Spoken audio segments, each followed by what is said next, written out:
In Karnataka, the land of faith, they called it a temple town. But for many, it's a town of buried cries, erased evidence, and silenced souls.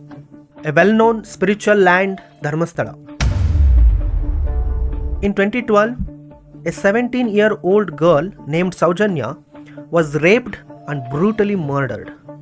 Even after 12 years, justice is still missing. But what if I told you this wasn't one of the cases? What if dozens of women were brutally raped and killed, and their bodies buried in silence in the land of Dharma? Yes, you heard it right. Someone has come forward, a man who says he personally helped to bury these bodies, unknown, unclaimed, and uninvestigated. He says there are mass graves in and around Dharmasthala, graves of girls, women, and victims buried since 1990s. And here's the terrifying part. No one dared to dig. But if we do, what can we find? What can forensic science tell us today? After 20, 30, even 40 years. Let's go step by step. The Karnataka High Court's 2022 judgment didn't deliver justice, but did expose chilling truths. The local police delayed visiting the crime spot. Crucial golden hour evidence was never collected. Post-mortem was done in violation of protocol. A 36-year-old mentally unstable man was blamed, while local witnesses spoke of a red Scorpio and powerful local hands. This wasn't a botched case. This was a deliberately derailed case.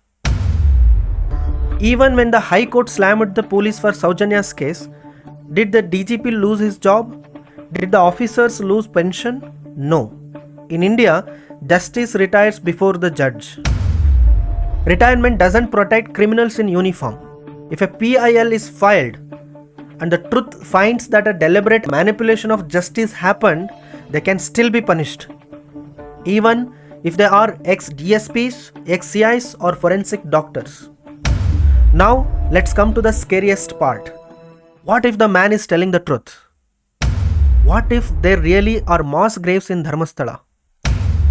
What can modern science reveal from the soil after 20-30 years? First, gender identification. The pelvic bone, skull dimensions, and DNA extraction from teeth and femur can help determine if the skeleton was male or female, even today. Second, age at death. Forensic anthropologists can estimate if the person was a teenager, adult, or elderly.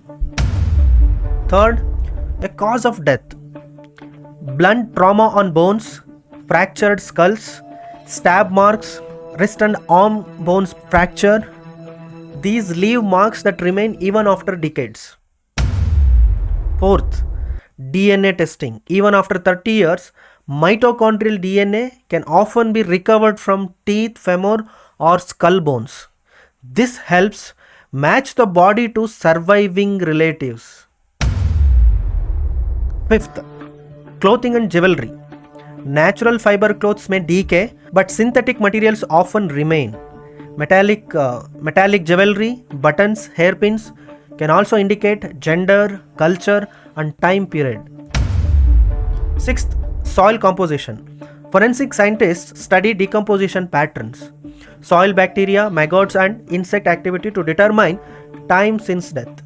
So, if we really excavate these sites, science can speak, and what it may say could shake the entire system.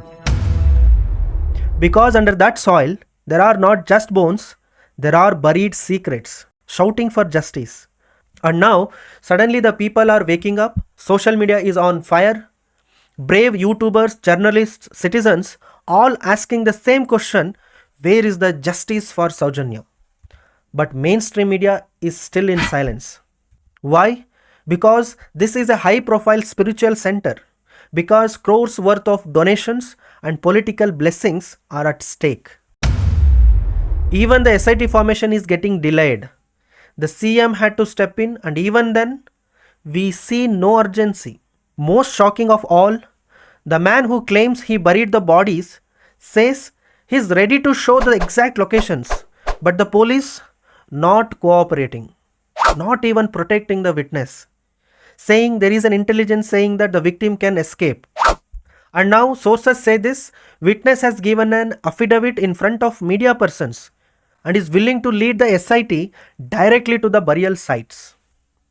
Local news channels, Kannada YouTubers, and fact checkers like True Karnataka have now confirmed this is not just a rumor, the witness is real, the locations exist, and the public is demanding digging, excavation of these suspected sites.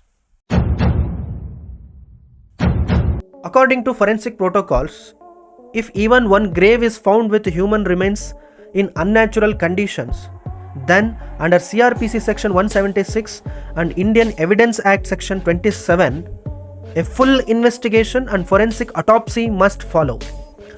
But will the government allow that? Will the SIT have the guts to act, or will they try to discredit the witness? This isn't just a murder case. This is a mirror held up to our judicial system, our politics, our police, our spiritual hypocrisy.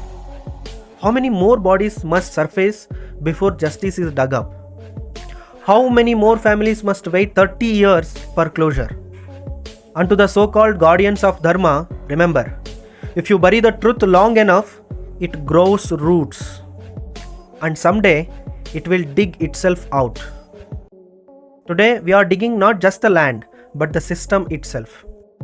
This is not the end. This is just the beginning of what forensics, truth, and public anger can do.